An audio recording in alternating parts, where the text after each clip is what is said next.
నమస్తే studio 18 news presents ప్రజాపాత్రికేయం ప్రత్యేక చర్చా కార్యక్రమానికి స్వాగతం. జనం కోసమే జర్నలిజం అనేటువంటి నానుడితో మొదలైనటువంటి జర్నలిజం ఆ రోజున కేవలం ఒక మీడియా పత్రికా రంగంతో ప్రారంభమై ఈ రోజు అంచెలంచెలుగా కూడా ఎదుగుతూ అటు ఎలక్ట్రానిక్ మీడియా, వెబ్ మీడియా ఇలాంటి అనేకమైనటువంటి మార్పులతో ఈ రోజు పెను సంచలనంగా మారినటువంటి సంగతి మనందరం కూడా చూస్తుంది. మరి ఎన్నో సవాళ్లు ఆటుపోట్ల మధ్యన కూడా సాగుతున్నటువంటి మీడియా రంగ వ్యవస్థ అసలు ఎలా కొనసాగుతోంది, అసలు మీడియాలో జర్నలిస్టులకి ఈ రోజు ఉన్నటువంటి పాత్ర ఏంటి, వాళ్ళు పోషిస్తున్నటువంటి ప్రధాన భూమికలో వాళ్ళకు ఉన్నటువంటి ప్రధానమైనటువంటి సమస్యలు ఏంటి, వాటికి ఉన్నటువంటి పరిష్కార మార్గాలు ఏమున్నాయి అనేటువంటిది తెలుసుకునేటువంటి ప్రయత్నంలో భాగంగా ఈ రోజు మనతో పాటు స్టూడియోలో ఉన్నారు ఏపీ మీడియా ఫెడరేషన్ రాష్ట్ర బాధ్యులు ఢిల్లీ బాబు రెడ్డి గారు. అదేవిధంగా ఈ రోజున జర్నలిస్టులకి జరుగుతున్నటువంటి అనేకమైనటువంటి సమస్యల పైన కూడా గలమెత్తి ఈ రోజు జర్నలిస్టుల పక్షాన కూడా పోరాడుతున్నటువంటి వ్యక్తి ఆయన. మరి ఆయనతో మాట్లాడేటువంటి ప్రయత్నాన్ని చేద్దాం. నమస్తే బాబు గారు, ఎలా ఉన్నారు? Sir super sir. మొత్తం మీద కూడా చూసుకుంటే గతం నుంచి ఇప్పటి వరకు సాగినటువంటి అనేక పరిణామాల్లో కూడా జర్నలిస్టులు అనేటువంటిది మార్పు చెందుతూ వస్తున్నారు. తరాలు మారినా కూడా తరగని చిరునామా అన్నట్టుగా కూడా జర్నలిజం అనేటువంటిది కొనసాగుతున్నటువంటి ఈ నేపథ్యంలో కొత్తగా వస్తున్నటువంటి అనేక పరిణామాలను మీరు గమనించారు. అంటే సీనియర్ జర్నలిస్ట్ గా ఆ రోజు నుంచి ఈ రోజు వరకు జరిగినటువంటి మార్పులు ఏంటి, దాంట్లో మీరు చూసింది? గతంలో 5 సంవత్సరాల క్రితం అప్పట్లో తెలుగుదేశం గవర్నమెంట్ పరిపాలిస్తుంది. ఆ పరిపాలనలో ప్రతి జర్నలిస్ట్కి అక్రిడేషన్ ఇవ్వడమైంది. అక్రిడేషన్తో పాటు హౌస్ రేట్స్ ప్రొవైడ్ చేయాలనే ప్రయత్నం చేసింది. ఆ ప్రొవైడ్లో కూడా సొసైటీలకు ఇవ్వడం, అంటే గవర్నమెంట్ ప్రభుత్వం సొసైటీలకు ఇచ్చి సొసైటీ ద్వారా జర్నలిస్టులకు డైరెక్ట్గా రిజిస్టర్ చేసే పద్ధతులు కొనసాగింది. ఈ గత ప్రభుత్వం ఒక జీవో తీసుకొచ్చి మేమే రిజిస్టర్ చేస్తామన్నది. ఆ విధంగా తీసుకొచ్చలేదు కనుక రెవెన్యూ సెక్షన్ నుంచి కానీ ఏ వ్యక్తి కూడా డైరెక్ట్ గా రిజిస్టర్ చేసే అవకాశమే లేదు చట్ట ప్రకారం. అటువంటి పరిణామంలో జర్నలిస్టులను ఒక విధంగా మోసగించడం కోసమే ప్రయత్నం చేసింది వైఎస్ఆర్ కాంగ్రెస్ పార్టీ. ఆ పరిస్థితుల్లో మేమందరం కూడా అనేక పద్ధతుల ద్వారా వ్యతిరేకించడమే కాదు, ఆ జీవోలని క్యాన్సిల్ చేయడం కోసం హైకోర్టులను ఆశ్రయించడం కూడా జరిగింది.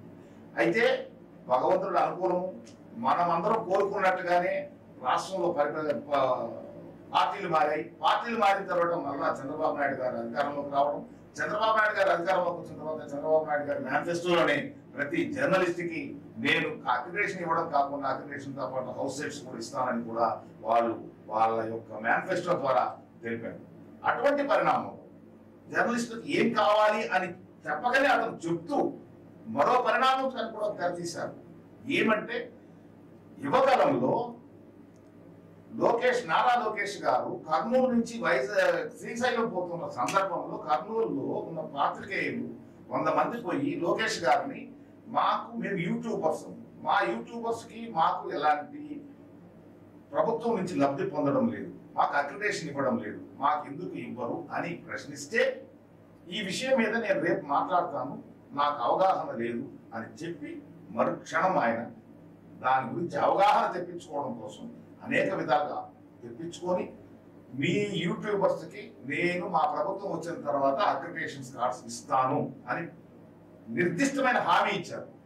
అంటే ముఖ్యంగా కూడా అంటే ఇక్కడ ప్రధానంగా కూడా చూసుకుంటే మెయిన్ స్ట్రీమ్ మీడియా అనేటువంటిది ఎలాగో అక్రిడేషన్ సాధనలో భాగంగా ఉన్నటువంటిది, వాళ్ళకి సంబంధించి కూడా అనేకమైనటువంటి అక్రిడేషన్ ని ఆపేసినటువంటి తరుణంలో జర్నలిస్ట్ సంఘాలు ప్రత్యేకంగా కూడా చెప్పాయి. నాలిక గీసుకోవడానికి కూడా పనికిరానటువంటి స్థాయిలో అక్రిడేషన్ వ్యవస్థను తీసుకెళ్లారు అనేటువంటిది ప్రధానంగా చెప్పినటువంటి సమస్య. మరి అసలు ఇవాళ అక్రిడేషన్ కి నిజంగా ఆ వాల్యూ ఉందంటారా? మరి ఆ స్థాయి ఇక్కడ ఉందా? 100% కారణం ఎందుకంటే ఒక పిఎం ప్రోగ్రామ్ అయినా సీఎం ప్రోగ్రామ్ అయినా పాత్రికేయులను ఎంపిక చేసి పాత్రికేయులకు ప్రభుత్వం నుంచి ఇచ్చే గుర్తింపు కార్డును తీసుకురావాల్సిందని పదే మనం చట్టాలు పెంపొందించుకున్నాం. కానీ ఆ ప్రకారం అక్రిడేషన్ అనేది అవసరం. నెంబర్ 1. నెంబర్ 2, నీ సీనియారిటీని గుర్తించేది కూడా రేపు అక్రిడేషన్. ఈ అక్రిడేషన్ అనేది కనుక సీనియారిటీని గుర్తించకపోతే నీకు హౌస్ రేట్స్ ఇవ్వాలన్నా లేదు. మేము ఇప్పటి నుంచి ప్రయత్నిస్తూ వచ్చే కాలానికి మేము ప్రతి జర్నలిస్ట్కి కూడా పెన్షన్ కార్యక్రమాన్ని తీసుకురావడం కోసం ఈ ఆంధ్రప్రదేశ్ మీడియా ఫెడరేషన్ తీసుకొస్తుంది. ఆ పెన్షన్ స్కీమ్ని కొలమానంలోకి తీసుకోవాలంటే నీ యొక్క సీనియారిటీని చూపించాలంటే ఏ విధంగా నిర్ణయిస్తాం? కేవలం అక్రిడేషన్ ప్రభుత్వం గుర్తించినప్పుడే కదా. అలాంటి అక్రిడేషన్ కోసమే కదా మా ప్రయత్నం చేయాలి. మన జర్నలిస్ట్ ఉన్న ప్రివిలేజ్ అది ప్రధానమైన ప్రివిలేజ్ కదా. అందుకోసమనే అక్రిడేషన్ అనేది ప్రామినెన్స్ చేసుకున్నాం. సో ముఖ్యంగా కూడా చూసుకుంటే మీరు అన్నట్టుగా ఇవాళ అక్రిడేషన్ అనేటువంటిది ప్రధానమైంది, దాన్ని మెయిన్ స్ట్రీమ్ మీడియా కాదని చెప్పేసి ఇవాళ మీరు అన్నట్టుగా కూడా వెబ్ మీడియాకి కూడా అప్లై చేయబోతున్నాము అంటున్నారు. మరి అసలు ఇది సాధ్యమైనదా? ఎందుకంటే ఇప్పుడు ఉన్నటువంటి తరుణంలో గల్లీకి 2 చొప్పున కూడా ఇవాళ ఛానల్స్ మొదలైనటువంటి పరిస్థితి మనం గమనిస్తున్నాం. మరి దాంట్లో స్క్రూటినీ ఎలా ఉండబోతుంది, అసలు ఎవరికి ఇవ్వబోతున్నారు? ఇది మంచి ప్రశ్న. కారణం ఏమిటంటే మహారాష్ట్ర ప్రభుత్వం గత 3 సంవత్సరాల క్రితమే యూట్యూబ్ ఛానల్స్ కి అక్రిడేషన్స్ మంజూరు చేసింది. ఈ అక్రిడేషన్స్ అక్కడే ఎందుకు మంజూరు అయినాయంటే అక్కడ ఉన్న జర్నలిస్ట్ సంఘాలు కావచ్చు, యూట్యూబర్స్ కావచ్చు, ప్రభుత్వం మీద ఒత్తిడి తెచ్చింది. ఆ ఒత్తిడి తెచ్చిన సందర్భంలో 2 సక్సెస్ అయింది అక్కడ మహారాష్ట్ర ప్రభుత్వం. ఆ 2 కూడా ఒక జర్నలిస్ట్ కి ఎట్టి పరిస్థితుల్లో కూడా ప్రొటెక్ట్ చేయడం కోసం ప్రత్యేకమైన చట్టం తెచ్చారు. దౌర్జన్యం ఏదైనా చేస్తే అతనికి నాన్ బెయిలబుల్ సెక్షన్ ఇంప్లిమెంట్ చేస్తున్నారు అక్కడ. అదే విధంగా అందులో భాగంగానే యూట్యూబర్స్ కూడా వాళ్ళు అక్రిడేషన్స్ జారీ చేశారు. అయితే దీంట్లో కొన్ని కొలబద్దలు ఉన్నాయి. ఆ కొలబద్దలు ఏంటంటే యూట్యూబ్ ఛానల్స్ మెయింటైన్ చేసి ఎవరైనా కావచ్చు, trade mark registration, postal registration అయిన తర్వాత ఖచ్చితంగా కన్సర్న్ గవర్నమెంట్ నుంచి ఒక లేబర్ డిపార్ట్మెంట్ నుంచి ఒక సర్టిఫికేట్ పొందాల్సిన అవసరం ఉంది. ఇవన్నీ కూడా పొందితే ఖచ్చితంగా పరిగణలోకి తీసుకుంటాము. ఖచ్చితంగా వాళ్ళ సీనియారిటీని పరిగణలోకి తీసుకుంటూ వాళ్ళకందరికీ కూడా అక్రిడేషన్ ఎందుకు ఇవ్వకూడదు అన్న ప్రశ్న అన్ని సంఘాలు ముందుకు తెచ్చినా ఆంధ్రప్రదేశ్ మీడియా ఫెడరేషన్ ముందుకు తీసుకొస్తూ మహారాష్ట్రలో ఉన్న చట్టాన్ని తీసుకొచ్చి ఇక్కడ ఇంప్లిమెంట్ చేయమని చెప్పేసి వారికి చెప్పడం కూడా జరుగుతుంది. అందులో భాగంగానే ప్రభుత్వం కూడా ఒక అడుగు ముందుకు వేస్తుందని ఆశాభావం వ్యక్తం చేస్తుంది. ఇక ముఖ్యంగా కూడా చూసుకుంటే నారా లోకేష్ ఏదైతే హామీ ఇచ్చారో ఆ మేరకి ఇవాళ సన్నద్ధమవుతున్నటువంటి ప్రభుత్వం మరి ఎప్పుడు ఈ కార్యక్రమానికి శ్రీకారం చుట్టబోతుంది? అసలు దీనిపైన ఏదైనా చర్చ కానీ లేకపోతే దానిపైన విధి విధానాలు కానీ ఏమైనా ఖరారు చేస్తున్నారు? ఇప్పటిదాకా విధి విధానాల మీద ఎలాంటి చర్యలు జరగలేదు. కారణం ఎందుకంటే గతంలో ఉన్న కమిషనర్ ఏదైతే తుమ్మా విజయ్ కుమార్ రెడ్డి గారు ఉన్నారో వాళ్ళు ప్రభుత్వాన్ని లూటీ చేసిపోయినారు. కేవలం ఒక పత్రికకి 583 కోట్ల రూపాయల అడ్వర్టైజ్మెంట్ ఇచ్చి బడ్జెట్ ని 2 పెంచి ప్రభుత్వాన్ని నాశనం చేసిపోయినారు. వీటిని అన్నింటినీ స్ట్రీమ్లైన్ చేయడమే ఇప్పటిదాకా జరుగుతున్న ప్రక్షాళన దిశగానే నడుస్తా ఉంది. నిన్నటిదాకా ప్రక్షాళన దిశగా నడుస్తూ నిన్నటి రోజు కూడా మేము మంత్రిని కలిసి మంత్రికి విషయం చెప్పి జరుగుతున్న పరిణామం మీద విజిలెన్స్ ఎంక్వైరీ పెట్టాము. విజిలెన్స్ ఎంక్వైరీలో తేలింది, తినేసింది వాస్తవమే, వన్ సైడెడ్ గా ప్రవర్తించింది వాస్తవమే అని తేల్చిన తర్వాత ఇమ్మీడియట్ గా దాని మీద సిఐడి కేసు కట్టేదానికోసమని ప్రభుత్వం ప్రధాన కార్యదర్శి దగ్గర ఫైల్ ఈ రోజు తెల్లవారుతో 11 గంటలకే బయటకు వచ్చింది. ఇది జరిగితే కేసులు ఇంప్లిమెంటేషన్ అవుతుంది. అది ఒక పక్క జరుగుతుంటే వచ్చిన కమిషనర్ గారు, కొత్తగా వచ్చిన కమిషనర్ డిపార్ట్మెంట్ లో ఇంటర్నల్ గా అధికారులను కూడా బదిలీ చేసి ఆ వాళ్ళ సౌజన్యంతో దీనికి శ్రీకారం తొందరలో చుట్టాలని కూడా నేను ఖచ్చితంగా నిర్మోహమాటంగా చెప్పగలుగుతాను. ఇక ముఖ్యంగా కూడా చూసుకుంటే అన్నింటినీ కూడా పక్కన పెడితే ఇవాళ జర్నలిస్ట్ అట్రాసిటీ చట్టం అనేటువంటిది ఒకటి ఖచ్చితంగా కావాలి అనేటువంటిది ప్రముఖంగా వినపడుతుంది. ముఖ్యంగా కూడా భారతదేశంలో జర్నలిస్టులు ఎదుర్కొంటున్నటువంటి సమస్యలు ప్రపంచంలో మిగతా ఎక్కడా కూడా లేదు అనేటువంటిది తేటతెల్లమైనటువంటి ఈ పరిస్థితుల్లో అసలు జర్నలిస్ట్ అట్రాసిటీ చట్టం అనేటువంటిది ఇవాళ అమలయ్యేటువంటి సాధ్యమయ్యేటువంటి పరిస్థితి. 100% మనకు చట్టం ఉంది, మనకు ఒక కమిటీ ఉంది, మనకు ప్రతి జిల్లాకి ఒక అటాక్స్ కమిటీ ఉంది. ఈ అటాక్స్ కమిటీలో కలెక్టర్ చైర్మన్ గా, ఎస్పీ గారు కన్వీనర్ గా కొనసాగుతున్నారు. ఈ ఎస్పీ గారు కన్వీనర్ గా కొనసాగుతున్నప్పటికీ, కలెక్టర్ చైర్మన్ గా కొనసాగుతున్నప్పటికీ అటాక్స్ కమిటీలో ప్రతి యూనియన్ నుంచి ఒక సభ్యుడు ఉంటారు. ఆ సభ్యుడు విధి విధానాలు ఏంటంటే మన యూనియన్ నుంచి ఏదైనా కానీ మన యూనియన్ సభ్యులకు కానీ ఏదైనా అన్యాయం జరిగితే ఆ సభ్యుడికి జరిగిన అన్యాయాన్ని ఆ కమిటీ మెంబర్లు అక్కడ ప్రస్తావిస్తారు. ఆ ప్రస్తావించిన తర్వాత అక్కడ ఎస్పీ గారు, కలెక్టర్ గారు తీసుకునే నిర్ణయాలు ఒకవేళ పాక్షికంగా తీసుకున్నా, సంపూర్ణంగా తీసుకున్నా, ఆమోదయోగ్యంగా తీసుకున్నా, సూటబుల్ సఫిషియన్సీ ఏర్పడింది, సాటిస్ఫాక్షన్ ఏర్పడితే అక్కడికి ఆగిపోవచ్చు. ఒకవేళ అటువంటి పరిణామం లేకుండా ఏదైనా పార్షియల్ గా తీసుకున్నట్లయితే మళ్ళా రాష్ట్ర స్థాయిలో హోమ్ మినిస్టర్ గారు చైర్మన్ గాను, కమిషనర్ గారు కార్యదర్శి గాను కొనసాగుతూ ఇక్కడ ఒక కమిటీ ఉంటుంది. అదేవిధంగా రాష్ట్ర స్థాయిలో ఈ కమిటీలో కూడా దీన్ని చర్చించి ఈ కమిటీలో కూడా దీన్ని మాఫీ చేయించే అవకాశం చాలా మెండుగా ఉంది. అలాంటి పరిస్థితి ఎప్పటి నుంచో ఉంది. ఈ రోజుకి వచ్చింది, ఈ గవర్నమెంట్ తెచ్చిందో ఆ గవర్నమెంట్ తెచ్చిందో అనే దానికన్నా కానీ మనకు అటాక్స్ కమిటీ అనేది చాలా కాలం నుంచి ఉంది. కానీ అది ఫంక్షనింగ్ లో లేకపోవడం గత 5 సంవత్సరాలు మనం ఇబ్బంది పడుతున్నాము. గత ప్రభుత్వం దాన్ని ఫంక్షన్ లో చేసుకోలేకపోయింది. అయితే ఈ ప్రభుత్వం చెప్పిన తర్వాత ఉన్న జీవోలను రద్దుపరిచి కొత్త జీవోలు తెచ్చేటప్పుడు ఇవన్నీ కూడా సాధ్యమవుతుంది. అది తొందరలో జరుగుతుంది. ఇక ముఖ్యంగా కూడా చూసుకుంటే మీరు అన్నట్టుగా కమిటీ ఈ వ్యవస్థ అంతా కూడా వచ్చింది కదా. ఇప్పుడు జర్నలిస్టులకి ఏదైతే మీరు అంటున్నట్టుగా కూడా ఆన్లైన్ జర్నలిస్ట్ కి కూడా అక్రిడిటేషన్ ఇవ్వబోతున్నాం అన్నారు. మరి వాళ్ళ ఆన్లైన్ జర్నలిస్ట్ కి అక్రిడిటేషన్ ఇస్తున్నప్పుడు అక్రిడిటేషన్ కమిటీలో వాళ్ళ యొక్క ప్రాధాన్యత ఉంటుందా? దాని నుంచి కూడా ఒక మెంబర్ని దాంట్లో తీసుకునే అవకాశం ఉందా? మీరు అన్నట్టుగా యూట్యూబర్స్ కి ఇందులో భాగస్వామ్యం ఉంటుందా అంటే 100% భాగస్వామ్యం ఏర్పరచడానికి ప్రయత్నం చేస్తారు. అది కూడా ప్రస్తుతం యూనియన్ల భాగస్వామ్యంలోనే కమిటీలు నడుస్తాయి. ఈ యూనియన్లో యూట్యూబర్ల భాగస్వామ్యంతోనే యూట్యూబర్ల తరపు నుంచి కూడా వీళ్ళ వాయిస్ని వినిపించడానికి మా ప్రయత్నం మేము చేస్తాం. దాంట్లో అనుమానం అయితే లేదు. యూట్యూబర్స్కి ప్రత్యేకంగా ఒక చట్టం అనేది అది అసాధ్యం. ఇప్పుడు మహారాష్ట్రలో కూడా యూట్యూబర్స్ చట్టంలో ఉన్నదాన్ని జర్నలిస్ట్ చట్టంలోనే దాన్ని క్లబ్ చేశారు తప్ప దానికంటే ప్రత్యేకమైన చట్టం లేదు. అటాక్స్ కమిటీలో రావాలంటే వాళ్ళ ప్రత్యేకమైన కమిటీ రావాలి. ఆ కమిటీ రావడం అంటే వీళ్ళని ఈ కమిటీలో చేర్చుకుంటేనే వీళ్ళప్పుడు ఇవన్నీ వర్తింపజేసుకుంటేనే బెటర్ అనిపిస్తుంది నా అభిప్రాయం. అంటే ముఖ్యంగా కూడా ఇవాళ రాష్ట్రంలో చూసుకుంటే అనేకమైనటువంటి యూనియన్లు, ఆ యూనియన్ నేతలు ఈ విధంగా సంఘాలుగా విడిపోయి పనిచేస్తున్నటువంటి పరిస్థితి కనబడుతుంది. ముఖ్యంగా మనకు ఒక నానుడి మాత్రం ఖచ్చితంగా వినపడుతుంది. ఎందుకంటే ఇవాళ జర్నలిస్టులు అనేటువంటిది ఒక గొడుగు కింద లేరు, వీళ్ళందరూ కూడా అనేకత్వంగా ఉన్నారు అనేటువంటిది. వాళ్ళందరినీ కూడా ఏకత్వం చేసి దీన్ని సాధించేటువంటి దిశగా ఏమైనా అడుగులు వేస్తుందా AP media federation? AP media federation ప్రధానమైన భూమిక పోషిస్తుంది.